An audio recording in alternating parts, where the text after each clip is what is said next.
Shalom Besties, Haley here, and have you ever thought about all the books you'd have to read to convert to Judaism? Well, today we're going to talk about it.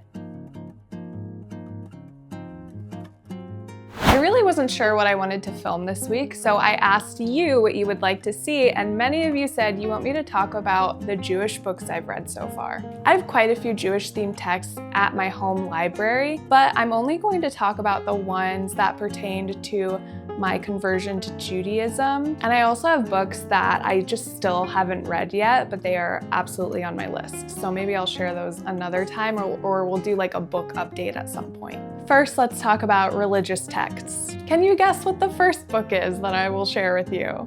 Dun, da, da, da. It's the Tanakh.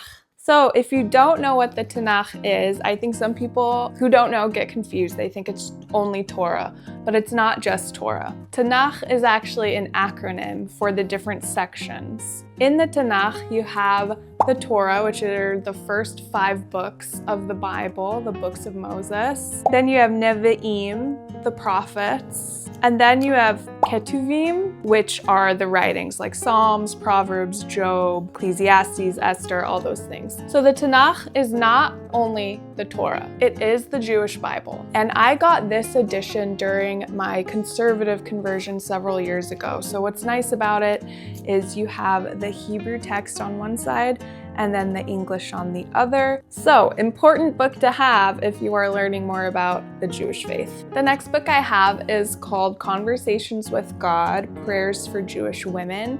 So this is something my Rebbitzin and I have been working through together. It is not a full siddur, a full prayer book, but it is very good for beginners if you're just starting to learn about Jewish prayer and daily rituals and things like that.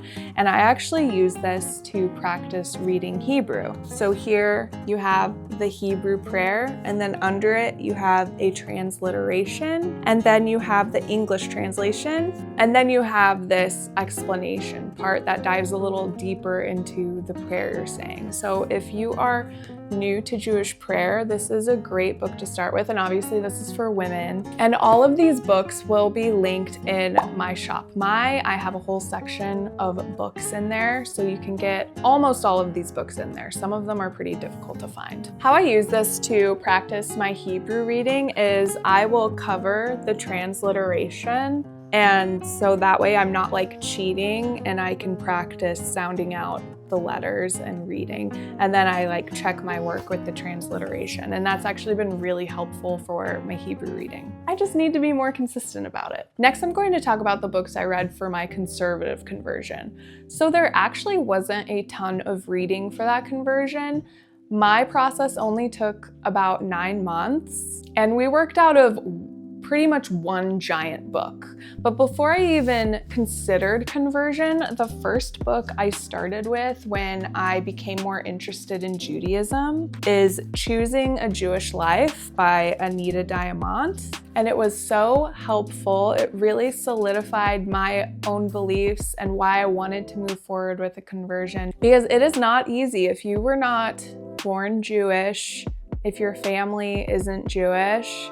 Seeking conversion can be very challenging for a lot of different reasons. And here it says, a handbook for people converting to Judaism and for their family and friends.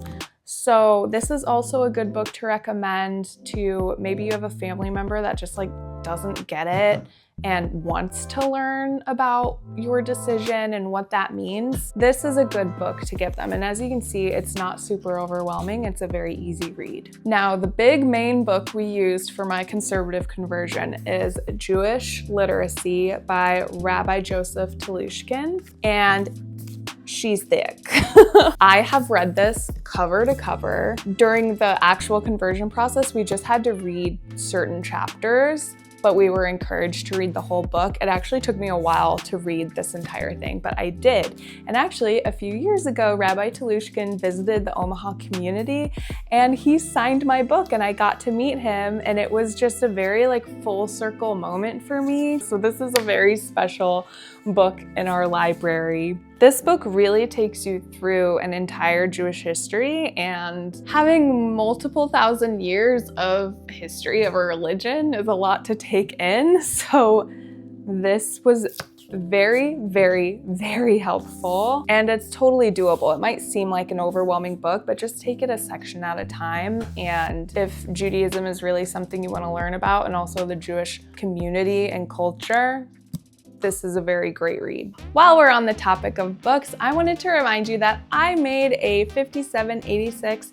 Jewish journal / planner. What makes this journal unique is that you have the Gregorian dates right alongside the Hebrew dates. So if you're wanting to stay more connected with the Hebrew calendar, but also stay organized in your day-to-day life, this is a fantastic option. In the beginning, you have space to make annual goals, and you can choose the focus of that goal, which is something I do every year. And then each month gets its own monthly calendar spread. And here I also include the Parshas, Jewish holidays that are coming up, and Rosh Chodesh. Then you get weekly spreads. Again, you have the weekly Parsha listed, any holidays that are coming up. And then after the weekly spread, you have a full page for Shabbat prep. I really love making to-do lists. And then I have a weekly reflection page that I usually like to fill out on Sundays.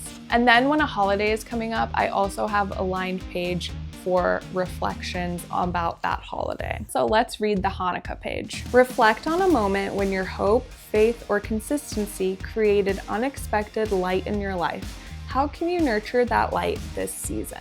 You can purchase my Jewish planner / journal on Amazon. Link is in the description. Now back to the video. Now I'm going to talk about the books that were on my reading list for an Orthodox Jewish conversion. Now I have not read all of the books. I have only read the books from the first section, and there are 3 sections. Also, this list is specific to the Beit Din that I was going through. So if you live in a different area or you're going through a different Beit Din, they're likely going to have a different list from you. So definitely do not watch this video and be like, oh, these are all the books I need to convert. No, I've talked about it before. You need a sponsoring rabbi, you need to be in a community. Like, it's not just reading a bunch of books, but some of these books might help you if you're interested in practicing Judaism and learning about Judaism before you dive in. A book that's a bit similar to Choosing a Jewish Life, but this is from an Orthodox perspective, and it's not a book that's only for converts, it's for any Jewish person or someone interested in converting. It's called To Be a Jew, A Guide to Jewish Observance in Contemporary Life. So if you really want to learn what an Orthodox life looks like in today's age, this is a really good book to start with. I would absolutely recommend reading this first before you decide to do an Orthodox conversion. It really lays out what is expected, what is an Orthodox life like, what are some rules that maybe you hadn't considered before. Start with this. The next book I'm going to show you is my favorite, most useful book out of all of the ones I have. It's called The Book of Our Heritage. It's a set of 3 volumes, and these books go through each Hebrew month and explain the history behind that month, any holidays or fasts that come up during that month, why we do them. It's very in-depth. I read each chapter as a new Hebrew month comes, and we're just about to enter the month of Kislev.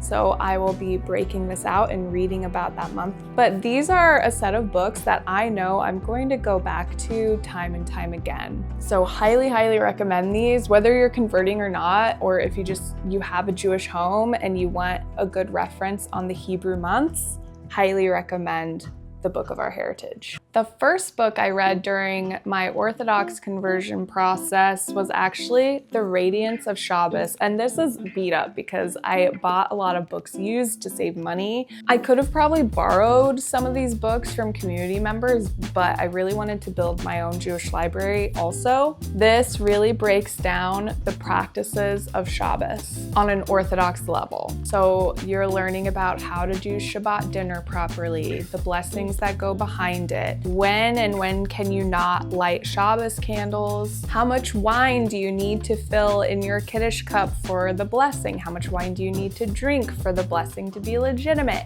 It goes into all of the nitty-gritty details of Shabbos and the laws and what you can and can't do on Shabbos. And there are a lot of references in here that are all in Hebrew that I couldn't even read, and my rabbi was like, that's fine. Like, this is actually a very kind of intense book. Like, this is something you would more expect a rabbi to read, but it is helpful in learning these different rules and what if scenarios. The final book I have been reading from this first section of the Orthodox conversion is called The Daily Rituals. And I'm actually also not quite done with this book, but this book was impossible for me to find online. So I actually borrowed this from a community member. I was so grateful they had it. And it is a very short read. You can see here, there's like a ton of rabbinic references that take up like half the page. So it's really not difficult to get through. But what I've been reading so far is all about hand rinsing. So if you don't know, in Judaism, we have this hand rinsing ritual. We do it in the morning when we wake up. We do it before we eat bread. And there are a ton of other instances why we do this ritual. And there are some times where you say the blessing at the end, other times where you don't have to say a blessing. So kind of similar to the Shabbos book, this gets into the details of the hand rinsing rituals. And then this book also talks to, I haven't gotten here yet, but it says laws pertaining to dressing. So I'm assuming that's about modest dress and tznius. So just know, if you are converting and this is on your list, it's very difficult to find online. I recommend asking your shul if they have this book or someone in your community. Those are all the Jewish books I've read so far. I have quite a few more in my library that I haven't gotten to yet. You can find almost all of these books in my shop I will link that below for you. Thank you so much for watching this video. If you made it all the way to the end, why don't you let me know what you've been reading lately? Be sure to like and subscribe for weekly videos, and I will see you in the next one. Shalom Besties.